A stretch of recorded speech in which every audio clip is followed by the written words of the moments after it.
Hello everyone. So today we'll be seeing Henry IV Part 2, which is a history play written by William Shakespeare. It was written in between 1597 to 98 and got published in the year 1600. Now, if we talk about its prequel, then we have Richard II and Henry IV Part 1.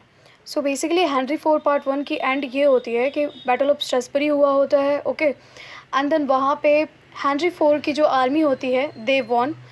Prince हल जो होते हैं he killed Hotspur.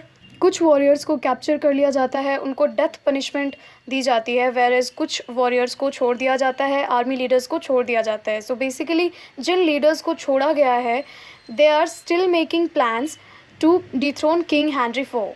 In short they are ready to rebel against King Henry four. So basically इस list में सबसे ऊपर Northumberland आते हैं. लास्ट टाइम जो बैटल हुआ होता है उसमें वो पार्टिसिपेट नहीं कर पाते because he was ill, but then this time he is leading the army and उन्होंने बड़े सारे लोगों को एवरीबडी जो डिसलाइक करते हैं हैंनरी को, किंग हैंनरी फोर को, उनको उन्होंने इनवाइट किया एंड उनको उन्होंने बताया about the plans. And so if we talk about the rebellions, so we have Archbishop of York, Lord Mowbray, Lord Hastings and Bardolph. So ये कुछ रिबेलियंस है जो रेडी हैं फाइट बैक के लिए. एंड इफ़ वी सी तो ये battle होनी कहाँ होती है, ये बैटल होनी होती है फॉरेस्ट ऑफ गॉल्ट्री में. So yes, but later on पता चलता है कि नॉर्थम्बरलैंड जो है वो वंस अगेन बैकआउट कर जाते हैं एंड वो वॉर पे नहीं जाते. वो बैटल जो कि होनी होती है फॉरेस्ट ऑफ गॉल्ट्री में, वहाँ पे वो प्रेजेंट नहीं होते, वो स्कॉटलैंड में छुप जाते हैं. So yes, this is it about rebellions. Now if we move, we have Falstaff.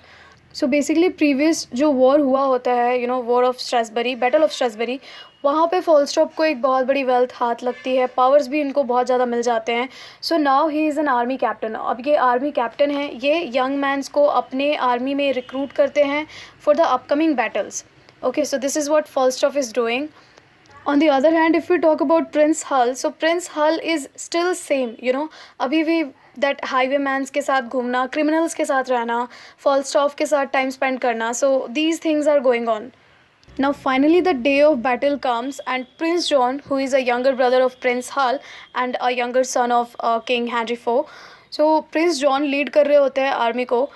And ये एक बहुत ही स्मार्ट मूव लेते हैं बैटल में. ये कहते हैं सारे आर्मी लीडर्स को कि अगर आप अपने आर्मीज़ को वापस भेज दो, अगर आप अपने आर्मीज़ को वापस से घर भेजते हो तो हम शांति से पीसफुली किसी डिसीजन पे आ सकते हैं, विच मीन्स आपके जो भी डिमांड्स हैं I will fulfil that only if you send your armies back. So यहाँ पे आर्मीज़ लीडर जो होते हैं वो अग्री हो जाते हैं. बट देन ऐसे होने पे क्या होता है कि जब ऐसा होता है जब वो अपनी आर्मी को वापस भेज देते हैं तो प्रिंस जॉन इन सारे रिबेलियंस को कैप्चर कर लेते हैं, इन सबको बंदी बना लेते हैं. This is unfair, but if you see we have been said that everything is fair in love and war. So या यहाँ पे ये फेयर ही होता है.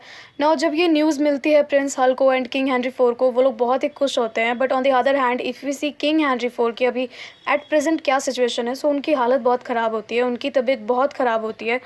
वो बहुत ही चिंता करते हैं प्रिंस हल को लेके, क्योंकि उनको लगता है that Prince Hal is the one जिसको किंग बनना है आफ्टर माई डेथ एंड मेरी हालत अभी अच्छी नहीं है, आई एम गोना डाई कभी भी किसी भी मोमेंट में. But Prince Hal is not ready to become the king, he is not responsible जैसा कि इनको होना चाहिए. सो वो पर्सनली प्रिंस हल से यहाँ पे बात करते हैं एंड वो उनको बोलते हैं दैट प्लीज़ तुम थोड़े से सुधर जाओ because you are the future king of this kingdom. So Prince Hal यहाँ पे at this point of time उनमें थोड़ी सी चेंजेस आनी स्टार्ट होती है और वो एक्चुअली सुधरने के लिए रेडी हो जाते हैं. वो सुधरने लगते हैं, वो बोलते हैं okay I know I am the future king and वो अपने फादर को प्रॉमिस भी करते हैं that he will be a good king और वो अच्छे से किंगडम को संभालेंगे अकॉर्डिंग टू लॉ. नाउ ये सब हो ही रहा होता है और हैंनरी फोर जो होते हैं, किंग हैंनरी फोर जो होते हैं, उनकी आँख लग जाती है, वो सो जाते हैं. सो यहाँ पे प्रिंस हल को लगता है that my father is no more, अब इनकी डेथ हो गई है. सो वहाँ पे जो क्राउन होता है वो प्रिंस हल उठा के पहन लेते हैं. ना ऐसे ये हो ही रहा होता है और हैंनरी फोर की आँख खुल जाती है और वो प्रिंस हल को डांटते हैं. वो कहते हैं कि अभी मैं मरा नहीं हूँ, व्हाट आर यू डूइंग, तुम अभी ही ये क्राउन पहन रहे हो, you are not even responsible, तुम्हें तो पता भी नहीं है किंगडम के बारे में, किंगशिप के बारे में. सो प्रिंस हल को वहाँ पे रियलाइज़ होता है एंड वो वहाँ पे एक्चुअली दिल से रियलाइज़ करते हैं और वो सॉरी बोलते हैं और वो कहते हैं कि नहीं, I promise you I will be a good king and I will manage the country and the country man in a very good way. So यहाँ पे अब फाइनली किंग को लगता है that yes he is actually changed, वो उनको माफ़ कर देते हैं। एंड किंग यहाँ पे अपनी एक आखिरी इच्छा जताते हैं। वो कहते हैं कि मुझे हॉली लैंड पे जाना था अपने जितने भी मैंने पाप किए हैं या जो भी मैंने पाप किए हैं वो धोने के लिए, बट अब ये पॉसिबल नहीं है बिकॉज ऑफ माई हेल्थ। तो तुम प्लीज़ मुझे जेरूसलम चैम्बर ले चलो जहाँ पे मैं अपनी आखिरी सांस लेना चाहता हूँ। सो यहाँ पे प्रिंस हल रेडी हो जाते हैं, उनको जेरूसलम चैम्बर ले जाया जाता है एंड उनकी वहाँ पे डेथ हो जाती है। Now prince Hal became the king Henry five. Okay, prince Hal become the next king which is king Henry five.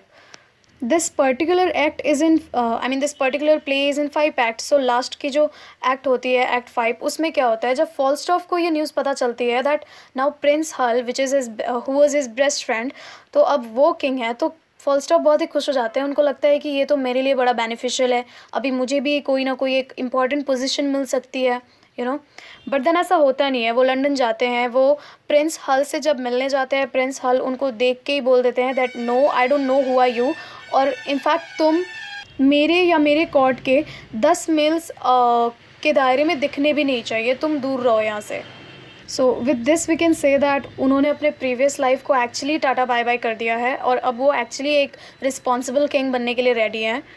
He even talked to Lord Chief Justice. Now, who Lord Chief Justice is? He was the personal advisor of his father, which means King Henry IV के वो बहुत अच्छे advisor रहते हैं। So वो उनको ये भी promise करते हैं that you will be my advisor, I'll be a good king, और I will consider you as a father figure from now. So yes, this is how Prince Hull की जो एक journey होती है as a king वो start होती है. So this is it about Henry IV Part 2. Thank you so much.